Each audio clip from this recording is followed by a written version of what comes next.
Olá, sejam bem-vindos ao programa Praça Financeira. Hoje o nosso tema central é o crescimento da economia versus a dívida pública. Para percebermos melhor essa questão, vamos ter no espaço entrevista o economista Paulino Dias. Mas para começar, vamos dar início às notícias nacionais do mundo económico e financeiro.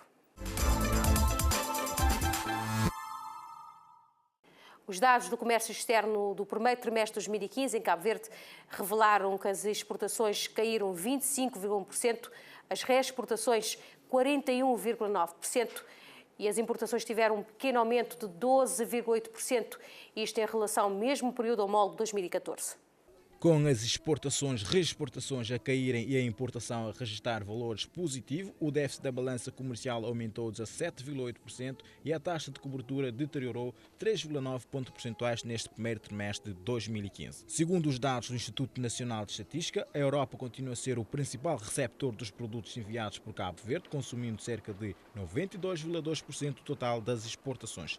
Isto apesar de se ter verificado uma queda nos valores transacionados com a zona económica europeia em 23,6% em relação ao mesmo período do ano passado. As exportações para outros continentes foram inferiores, com a África a receber 0,1%, América 1,4% e a Ásia 6,5%. Dos países da Europa, a Espanha continua a ser o maior cliente de Cabo Verde, recebendo neste período 70,8% das exportações. Portugal aparece em segundo lugar com 20,1%. Peixe e outros crustáceos foram os principais produtos exportados, representando 51% do total das exportações. As conservas de peixe aparecem em segundo lugar com 29,2%. As exportações de vestuário aparecem em terceiro lugar com 9,7% e o calçado com 9,2%. Já quanto às importações, houve um acréscimo de 12,8%. A Europa continua também a ser o principal fornecedor de Cabo Verde, com 78,5% do montante total. Registrou-se também um aumento no montante das importações provenientes da África e da Ásia, com 58,6%, e uma redução das que tiveram como origem a América em 9,6%, comparativamente ao mesmo período homólogo. Portugal é o país que mais fornece a Cabo Verde, com 43,3%, seguido dos Países Baixos, 3,7%, China, 8,3% e da Espanha, 8,2%. Desses fornecedores, os países que registraram as maiores taxas de variação positivas no primeiro trimestre de 2015 encontram-se a China com 144,9% e Marrocos com 160,7%. A agência Standard & Poor's mantém o rating de Cabo Verde em B-B, isto é, a agência classifica Cabo Verde de estável a longo e a curto prazo, uma perspectiva de crescimento do produto interno bruto, principalmente com base no aumento das receitas do turismo. Segundo o relatório da agência de risco Standard & Poor's, que posiciona Cabo Verde na categoria BB, há uma perspectiva para o crescimento econômico do país, tendo por base o aumento das receitas do turismo, maior demanda interna e preços mais baixos de energia. De acordo com o relatório de Standard & Poor's, a perspectiva estável reflete a visão de que o crescimento econômico irá acelerar, mitigando o déficit fiscal e externo.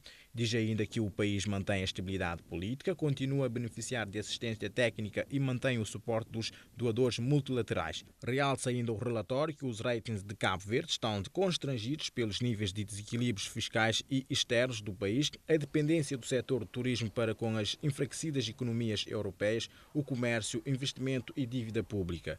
Por outro lado, salienta que o crescimento do produto interno bruto real continua aquém do esperado, o que leva o Standard & Poor's a rever a estimativa para 2014 de 2% para 1,% publicado em dezembro de 2014. Esta análise da agência Standard & Poor's é consequência de uma combinação do crescimento econômico lento na zona euro, do mau ano agrícola que o país enfrenta, de uma performance menos conseguida no setor do turismo e da desaceleração do investimento público.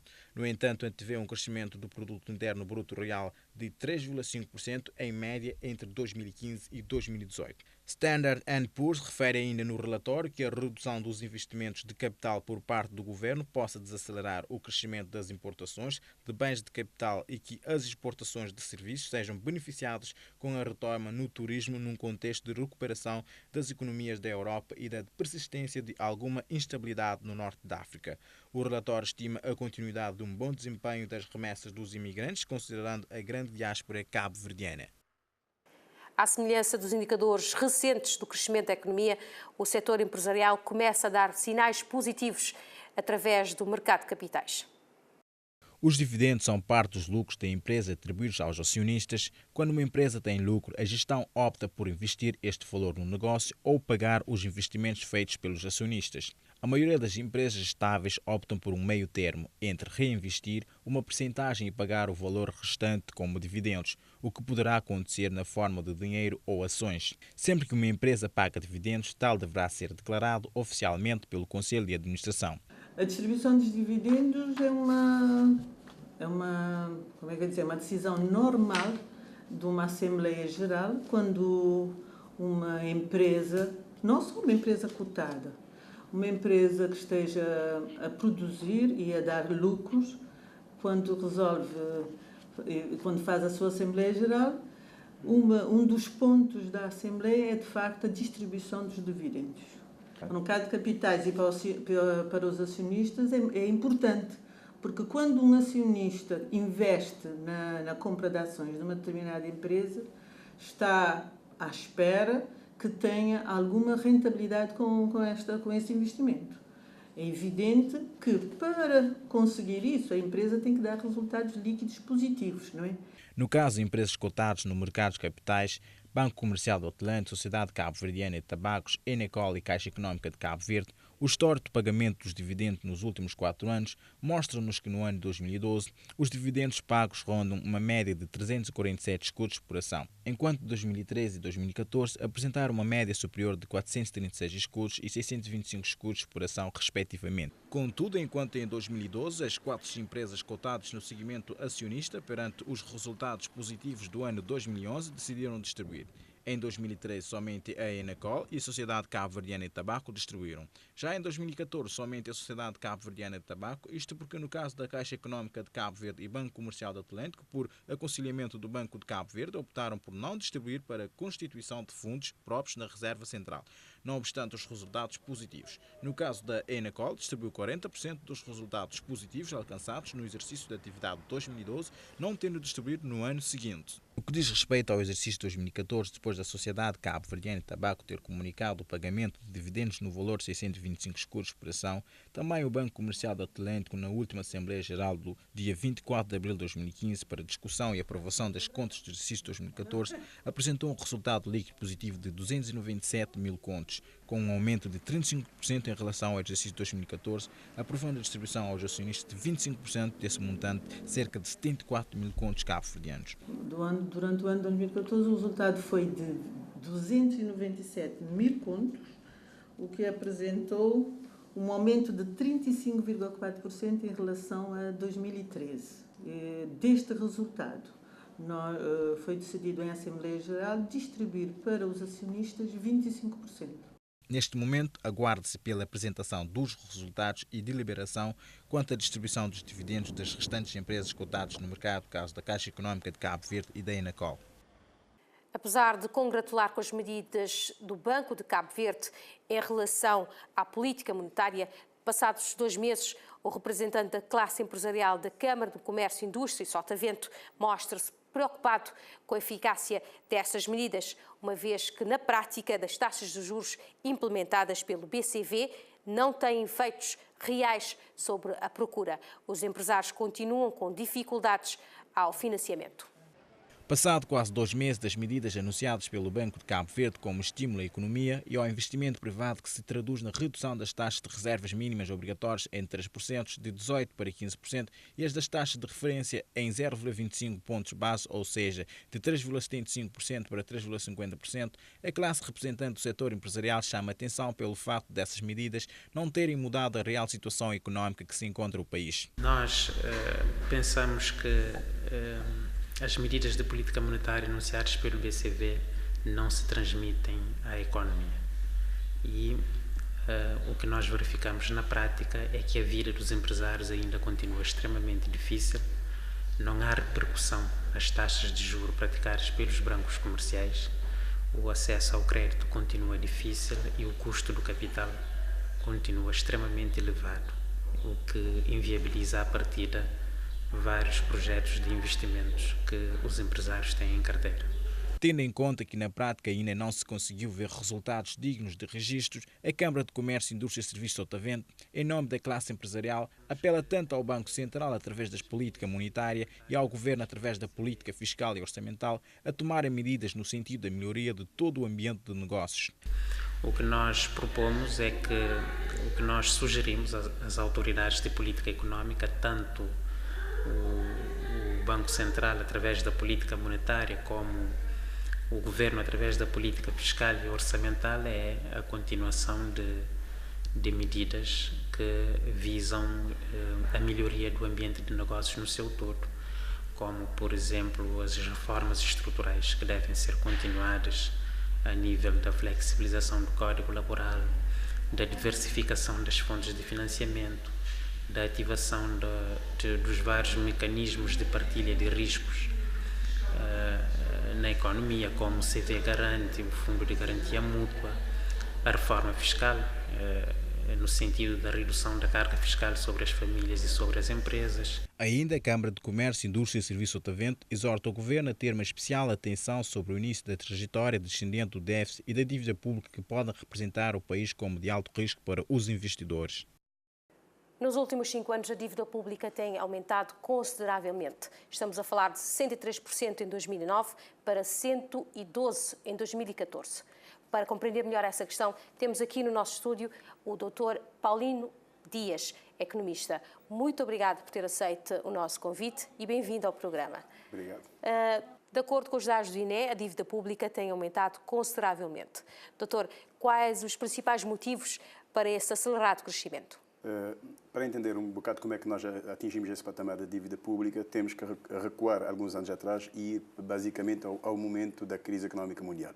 Digamos que houve uma decisão clara do governo em termos de aumentar o endividamento público, porque à altura, estamos a falar de 2006, 2007, havia um espaço fiscal para o efeito. A dívida pública, em percentagem do produto interno bruto, rondava os 60% a 63%, se não estou em erro. Portanto, havia um espaço de manobra. Portanto, na ausência, ou melhor dizendo, na ausência de uma dinâmica interna de investimento privado que pudesse absorver o choque decorrente dos problemas da crise mundial, o governo tomou a decisão de aumentar o investimento público através do endividamento. Portanto, foi uma medida contracíclica para ajudar Cabo Verde a atravessar o período da crise, aumentando o endividamento público para expandir o investimento. Foi essa a principal razão porque é que nós chegamos ao patamar onde nós estamos nesse momento. Esse endividamento foi aplicado sobretudo no programa de infraestruturação, a construção dos aeroportos, a modernização dos portos, a construção das estradas e outras infraestruturas. Portanto, são as principais razões porque é que nós atingimos esse patamar de 112% do PIB em termos da relação dívida pública-produto interno bruto. Aumentando essas produções, como acabou de dizer, a produção dos aeroportos e também dos portos, ou seja, quando se aumenta essas produções também, falamos também no aumento dos impostos, que tem um impacto direto nas famílias, por exemplo, nas famílias cabo-verdianas, nas empresas também. Não é tão direta essa relação entre aumento do investimento público e aumento dos impostos, pelo menos numa primeira instância. E isso vai depender, a médio e longo prazo, de qual é que é o resultado do investimento público feito, digamos, até agora, no passado. Qual é que vai ser esse impacto em termos de crescimento da economia. E aqui é que há algumas questões que se colocam e que nós temos que averiguar se a opção em termos de financiamento do investimento público através do endividamento e, sobretudo, do endividamento concessionário terá sido a melhor opção. Ou, melhor dizendo, a não integração ou não integração de uma forma mais completa, permite uma expressão mais inteligente, de uma abordagem de investimento público com uma abordagem de desenvolvimento do setor privado nacional. Porque o que é que aconteceu? O Estado aumentou o endividamento, investiu, mas esse investimento não se traduziu numa consolidação, num fortalecimento do setor privado nacional, que agora que o Estado já não está com uma capacidade de investimento maior, pudesse então assumir esse desafio agora, essa responsabilidade de promover o investimento. A questão se coloca em relação ao impacto sobre os impostos vai ser no futuro. Isto é, se mais adiante não tivermos um crescimento da economia capaz de permitir o pagamento dessa dívida sem necessidade de aumentar impostos, portanto não haverá essa necessidade. Mas se porventura chegarmos a uma situação em que o crescimento da economia é muito mais ténue do que o necessário para absorver para respeitar os compromissos decorrentes desse endividamento, aqui uma das opções de política poderá ser o aumento dos impostos. Mas, repito, vai depender de como é que a economia vai se comportar mais adiante em termos de geração de crescimento capaz de permitir ao Estado liquidar essa dívida pública. Ou seja, não é um aumento direto, ou seja, quando o Estado tem umas dívidas, não significa diretamente quem as paga são as famílias, por exemplo, nesse caso, ou as empresas. Repare, se esse investimento, se esse endividamento for aplicado em investimento público que conduz a um aumento do rendimento das famílias, portanto, aqui a relação, quanto maior é o rendimento das famílias, maior é o montante de impostos que essas famílias pagam ao Estado, sem necessidade de aumentar a taxa de impostos. Aqui há dois conceitos que nós temos que distinguir, que é o montante do imposto e a taxa dos impostos pagos pelas famílias. Se uma família cuja ganha 100, vamos supor, e paga 24%, de cada 100 unidades paga 24 ao Estado, mas se a economia crescer e essa família passar a ter mais rendimento, vamos supor, 150, quer dizer, mantendo-se a mesma taxa de impostos, essa família vai pagar então cerca de 36 unidades em vez de 24. Quer dizer, por esta via de crescimento do rendimento da família, o Estado passa a arrecadar mais impostos sem necessariamente ser através do aumento da taxa de impostos. Essa é um bocado a mecânica. Agora, se por acaso não houver um crescimento do rendimento das famílias e o total de impostos não for suficiente para o Estado arcar com as suas responsabilidades decorrentes da dívida pública, aqui uma das opções, eu repito, não é apenas, não é única, uma das opções em termos de política macroeconómica é o aumento das taxas de impostos. Mas eu acredito que esse cenário poderá ser, não é, digamos, a probabilidade de ocorrência é menor. Isto é, de no futuro, se o Estado se ver forçado a aumentar as taxas de impostos apenas para liquidar a dívida, eu penso que é uma opção mais ou menos remota. Outra questão também que está na ordem do dia é o aumento da economia cabo-verdiana. Como é que podemos falar no aumento da economia e, ao mesmo tempo, falar também no aumento do endividamento do Estado? Não são irreconciliáveis. Antes disso, permite-me dissecar um pouco a questão do endividamento público para poder fazer a ponte com o crescimento da economia.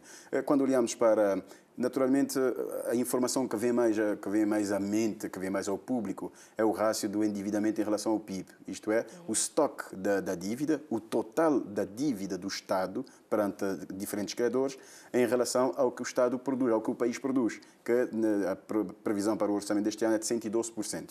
Mas aqui há outro conceito que nós temos que explorar, que é o serviço da dívida. Isto é, nós temos o estoque da dívida e nós temos a prestação, vou até chamar assim, que é um conceito que nós estamos mais familiarizados quando falamos de prestação do crédito de habitação, prestação do carro, portanto é um conceito similar. A prestação da dívida que o Estado tem para com os seus credores em relação ao rendimento, também vou utilizar um conceito similar, ao rendimento do país, neste caso o PIB. Estou a distorcer um pouco o conceito para poder facilitar a compreensão. E o que é que nós temos? Sim, o estoque da dívida já ultrapassou, em termos percentuais, ou já atingiu um patamar que requer alguma cautela em termos de estoque. Mas a maior preocupação não é tanto o estoque da dívida, mas a nossa capacidade de liquidar as prestações da dívida ou o serviço da dívida. E aqui vale dizer que Cabo Verde está confortável neste domínio. Por quê?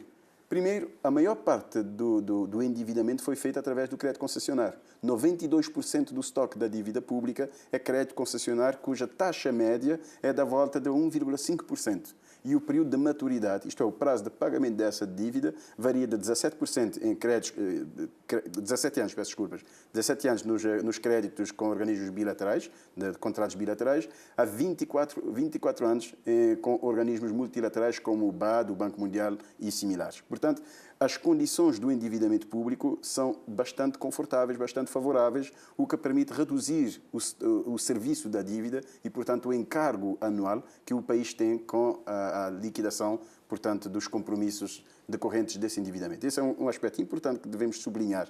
Não devemos analisar apenas a dívida, o estoque da dívida em relação ao PIB, mas o serviço da dívida em relação ao PIB. Este, quanto a mim, é o indicador mais importante que nós temos. E há mais dois parâmetros que nós temos também que olhar. Qual é a nossa capacidade de gerar rendimentos para pagar essa dívida? Ora, os dados que nós temos. O rácio de serviço da dívida das exportações em 2013 foi de 15,3%.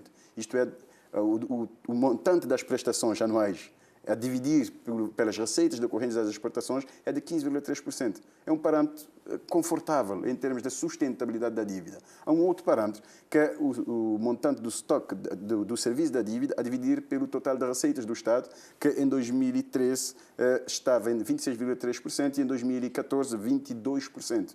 Também é um indicador que nos dá algum conforto em termos de sustentabilidade da dívida. Neste momento, qual é a nossa preocupação? E aqui faço agora ponto com o crescimento económico. E respondendo antes à sua pergunta, não são irreconciliáveis porque se o endividamento for utilizado para investimento público, isso injeta mais dinheiro na economia, portanto gera dinâmicas de crescimento económico. Eu até diria que, por exemplo, nos anos anteriores, não houve embora o crescimento da economia tenha sido muito tenue, muito reduzido, mas não houve uma retração maior da economia, precisamente porque o endividamento do Estado permitiu um aumento do investimento público que, digamos, sustentou um bocado a queda da economia que já se esperava com a crise global. Mas dizia, a preocupação que se tem agora é se esse endividamento, e sublinho este ponto que já tinha referido antes, esse endividamento vai se traduzir mais adiante em crescimento económico. E há 3 questões que se colocam. Primeiro, o que eu referi há pouco, se vai se traduzir em crescimento económico. Segundo, qual é a sustentabilidade desse crescimento económico? Terceiro, quando é que se vai traduzir em crescimento económico? Quando é que o impacto do investimento público decorrente do endividamento vai se traduzir efetivamente em crescimento económico? E aqui tenho algumas preocupações. Primeiro porque, na minha opinião, muito pessoal, todo o programa de investimento público, sobretudo de infraestruturação, não teve acoplado uma estratégia de desenvolvimento do setor privado nacional. Pelo contrário, em determinados setores, como no setor da construção civil, o crédito concessionário, que foi concedido ao Estado de Cabo Verde, veio amarrado a algumas condições que obrigou a que fossem contratualizadas as empresas dos países que concederam o crédito a Cabo Verde. É uma prática comum no mercado global. Quem dá crédito a uma taxa de juros mais reduzida quer contrapartidas, além de ter o seu dinheiro de volta, e uma das contrapartidas que negocia é que sejam as suas empresas a executar, portanto, os projetos financiados pela linha de crédito. Daí justifica-se a presença de empresas estrangeiras Exatamente. Nas construções públicas, nesse caso, do Estado. Exatamente. E o que é que isso terá provocado? Aparentemente, uma falência do setor da construção civil nacional. Já havia uma dinâmica muito forte, até puxada mais pelo investimento privado no setor da imobiliária turística, mas a partir de 2007, em que o investimento público passou a dominar um bocado, atrelado a esse tipo de crédito concessionário, o que aconteceu é que hoje o setor privado nacional do setor da construção civil, na área de construção civil, está a enfrentar graves problemas ou então quase que desapareceu. Eu não digo desapareceu integralmente, mas sofreu bastante. E a nossa preocupação é qual é o setor privado que nós temos agora, ou que vamos ter agora, que vai nos permitir ter o ritmo de crescimento económico mais adiante para que o Estado, que esses rácios da sustentabilidade da dívida continuem dessa forma confortável. Portanto, temos algumas dúvidas como, quando e de que maneira é que esse investimento vai se traduzir em mais crescimento económico, ou então, quando é que isso vai ocorrer? Será dentro de um ano, será dentro de 2 anos, ou será dentro de 10, 20 anos, através da melhoria da competitividade ou do ambiente de negócio em Cabo Verde? Essa que é uma questão que eu penso ser pertinente nessa perspectiva. Talvez uma questão também que podemos debater numa próxima conversa, porque infelizmente o nosso tempo é bastante curto. Doutor, então, para terminar, na sua opinião, como anda a saúde económica cabo-verdiana? Eu vou começar pela parte menos boa. Dizer que há alguns aspectos de preocupação, nomeadamente o que eu referi há pouco, as fragilidades do setor privado nacional neste momento em que há uma outra tendência, que é da redução do investimento público. Isto é, uma das bengalas de crescimento económico, que é o investimento público, está a ser retirado exatamente o Estado já não tem muita mais margem de endividamento e não estamos a vislumbrar uma alavanca, uma bengala alternativa, que seria o setor privado nacional, mas que está muito fragilizado. Um outro aspecto que eu penso que traz-nos alguma preocupação quanto à saúde é sobre a pertinência das reformas da política fiscal introduzidas recentemente. Embora concordemos com algumas das abordagens, mas a pertinência e mesmo outros aspectos que consideramos que estão a afetar e vão afetar fortemente a tesouraria das empresas do setor privado e, por conseguinte, a sua capacidade de investimento.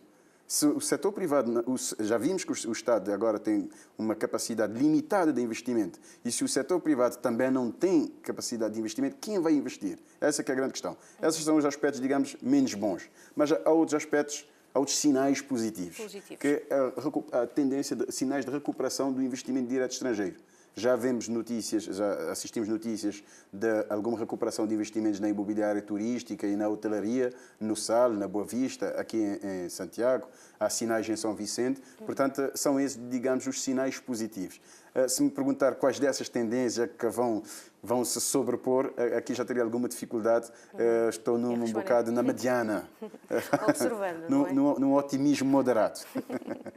Doutor, mais uma vez, muito obrigada pelo seu tempo. Eu que agradeço. Prometemos trazê-lo outra vez aqui. Esperamos sempre a sua colaboração. Muito obrigada. Boa noite. Terminamos assim a nossa conversa com o economista Paulinho Dias. Agora vamos para um curtíssimo intervalo. Voltamos já a seguir.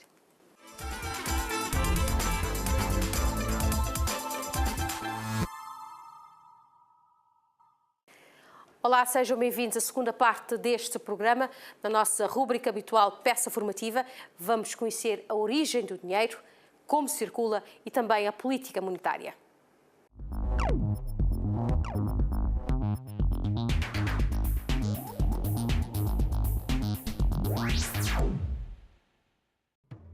O dinheiro é o objeto mais comum no mundo todo. É utilizado na compra, venda e troca de bens, e sem o dinheiro, a economia do mundo estaria paralisada. No mundo, antigamente, todas as mercadorias eram apenas trocadas. O valor atribuído a elas era avaliado pelo mundo de produção, pela força de trabalho envolvido e também pelo grau de importância da troca. Com a origem do dinheiro na forma de moeda, o valor do produto não dependia mais da força de trabalho envolvida na sua produção, e com a origem dos bancos, o dinheiro passou a ser a própria mercadoria. Mas quem cria o dinheiro? Os bancos são só os intermediários entre o Estado e o cliente. A função deles é só guardar o dinheiro das contas, aconselhar acerca dos investimentos e distribuir cartões de crédito. Talvez o papel dessas instituições financeiras seja mais do que isso. Para começar, os bancos não são apenas intermediários, pois criam moeda de maneira totalmente independente dos depósitos ou as reservas que têm. De facto, não é o Estado que cria o dinheiro hoje, mas sim os bancos. Como circula o dinheiro? É inevitável conversar sobre dinheiro, já que o utilizamos todos os dias. Às vezes mais, às vezes menos, mas estamos sempre colocando o dinheiro para circular e isto é muito importante para movimentar a economia de um país. A circulação mercantil exprime-se pela fórmula mercadoria, dinheiro, mercadoria, MDM. Isto é, a venda de uma mercadoria corresponde à compra de uma outra e diferencia-se da troca direta de produtos, não só formalmente, mas também na sua essência. Um valor que se encontra inicialmente sob a forma de uma mercadoria passa pela forma de dinheiro e volta à forma do valor de uma outra mercadoria. A moeda é um meio de circulação das mercadorias, o dinheiro como meio de troca permanece continuamente na circulação. A diferença entre o movimento do dinheiro e o movimento das mercadorias coloca o problema de determinar a quantidade de dinheiro necessária à circulação. A circulação monetária é a quantidade de moeda que circula durante um certo período de tempo. A que está nas mãos do público, dos bancos comerciais e atua em transações fora dos cofres do Tesouro ou de operações de longo prazo é denominada moeda circulante. A circulação fiduciária é o valor total das notas de Banco Central que estão em circulação num dado momento. A quantidade de dinheiro necessária à circulação depende, em primeiro lugar, de soma total dos valores que se encontram a circular. Dadas as características deste movimento e que o mesmo dinheiro pode figurar como forma de valor de diversas mercadorias, a quantidade de dinheiro depende da rapidez com que circula de mão em mão, ou seja, da velocidade em que se efetuam as transações. A primeira operação atua no sentido direto e a segunda no sentido inverso. A quantidade de dinheiro necessária à circulação depende ainda do próprio valor do dinheiro. Quanto menor este for, maior é a quantidade de moeda a circular. De forma geral, quando o dinheiro circula, melhores oportunidades estão sendo criadas para todos, já que todos se sentirão seguros com relação ao dinheiro e também colocarão o dinheiro para circular sem medo e com um pensamento de abundância. No caso inverso, quando o dinheiro circula de forma limitada e as pessoas acreditam que é melhor esperar um pouco e não colocar dinheiro para circular, um processo de cadeia acontece, já que com pouco dinheiro circulando, a economia fica estagnada e desta forma há um impacto geral. Conheça agora o calendário de leilões que se encontram previstos para o segundo trimestre de 2015. Neste segundo trimestre de 2015 irá ser realizado 6 leilões do título de Tesouro, 2 bilhetes de Tesouro e 4 obrigações do Tesouro. Estes leilões têm no total um montante indicativo de 2.200 milhões de escudos. Tem atenção que o calendário indicativo pode ser alterado ou atualizado pela Direção do Tesouro. O próximo leilão está agendado para 7 de maio. São 500 mil obrigações do Tesouro, com valor nominal de 1.000 escudos e com a maturidade de 10 anos. A maturidade é a data que o capital em dívida é pago aos investidores. Atualize com as cotações do dia e com o calendário de pagamento de juros dos empréstimos obrigacionistas. Nesta quarta-feira, a Bolsa fechou com as ações da Enacol cotadas a 2.800 escudos e as da Sociedade Cabo-Verdiana de Tabacos a 3.000 por ações. As ações da Caixa Económica de Cabo Verde estão cotadas a 2.990 escudos por ação e as ações do BCA encontram-se para 3.500 escudos por ação. Quanto às ordens de compra no mercado secundário, somente a Sociedade Cabo-Verdiana de Tabacos dispõe da melhor ordem de compra, com 11 ações ao preço de 3.040 escudos. No que se refere às ordens de venda, o BCA apresenta a melhor ordem de venda de 650 ações ao preço de 3.500 escudos. Já a Caixa Económica de Cabo Verde, com 4.089 ações ao preço de 3.000 escudos. Por fim, a Enacol registra na melhor ordem de venda com 100 ações ao preço de 2.500 escudos. Os juros relativos ao 16º cupão da série B e C das obrigações da Eletra vencem a 15 de junho. A 17 de julho de 2015 vence o 9º cupom das obrigações do Banco BAE Cabo Verde. Ponto final nesta segunda edição do programa Praça Financeira. Prometemos estar de volta na próxima quarta-feira. Contamos consigo, tenha uma boa noite e uma ótima semana.